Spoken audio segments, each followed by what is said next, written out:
کسی کا دل یوں کرتا ہو یہاں پر کہ میں عالم بنوں گا عالم، اور کیا پتہ اس کا مفتی بننے کا بھی دل کرتا ہو، یا کوئی مدنی چینل پر ایسے بیٹھے ہوں، کیا پتہ آپ کی مدنی بیٹیاں ایسی بیٹھی ہوں کہ پاپا ہم کو بھی عالمہ بننا ہے، ہم بھی مفتیہ بننا چاہتی ہیں، تو کیا جائیں گے اپنی یہ خواہش پوری کرنے کے لیے؟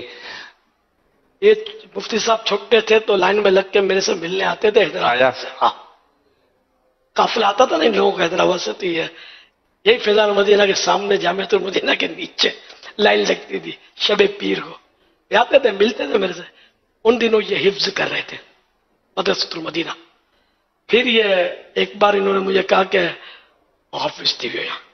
حفظ کر دیا ہے، ماشاء اللہ شاباش دی ہوگی، میں نے کوئی تحفہ دیا ہو تو مجھے اب کچھ یاد نہیں ہے۔ پھر ماشاءاللہ انہوں نے درس نظامی میں داخلہ لیا، سب کچھ کیا، اب آپ کے سامنے بیٹھے، آپ بھی یوں کر لیں، دل لگا کے پڑھیں گے، کوشش کریں گے، اللہ کی رحمت شامل حال ہوئی تو آپ بھی عالم مفتی۔ یعنی لوگ رش کرتے بولتے ہم کو بھی اس سیٹ پہ بیٹھنا ہے، مجھے کبھی کبھی پیغام آتے ہیں اس طرح کے۔ اللہ پاک ہم سب کو عزت دے۔ تو یہ کہ آپ بھی کوشش کریں گے تو اللہ کی رحمت بہت بڑی ہے، نیت صاف منزل آسان۔ خالی بیٹھے بیٹھے صرف خواہش کرنے سے تو کچھ بھی نہیں ہوگا، جب تک ہم ہے نا وہ کہتے ہیں حرکت میں برکت ہے،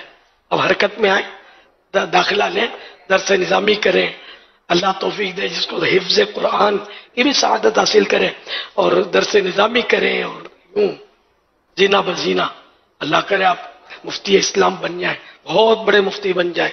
استاذ العلماء بن جائیں۔ تو پہلے تو اس کو ماں کے بیٹے تھوڑی پڑھ کے آتا ہے، ہمارے پاس جس طرح کے علماء ہیں نا وہ تقریباً اسی طرح کے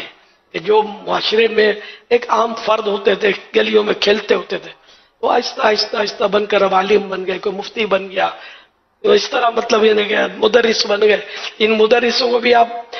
اگر انٹرویو لیں گے تو ایک سے ایک آپ کو ملیں گے، سمجھے کہ ہم یہ کھلن رہے تھے اور وہ کرتے تھے یہ کرتے تھے، جیسے آپ تاثرات دیتے ہیں نا، ان کے بھی اسی طرح کے تاثرات ہوں گے۔ عیسائی بھائی نے پھر ہم کو مطلب سمجھایا، ذہن بنایا، ہم مطلب یہاں آئے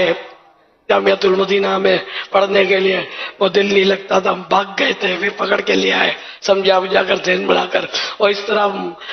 مر کے پھر وہ ذہن بن گیا۔ تو پھر الحمدللہ اب اتنے سال سے ہم تدریس کروا رہے ہیں، پورا اپنا کورس تو کر دیا درس نظامی، اب تدریس کر رہے ہیں۔ کوئی بولے گا میں فتویٰ نویسی سیکھ رہا ہوں، فتوی لکھنا، اس طرح کی بھی ایک تعداد ہے۔ تو یہ پہلے ادھر ماں کے پیٹ سے سیکھ کر کوئی بھی نہیں آتا، کوشش کریں گے انشاءاللہ، من جدہ وجدہ، کہ جس نے کوشش کی اس نے پا لی۔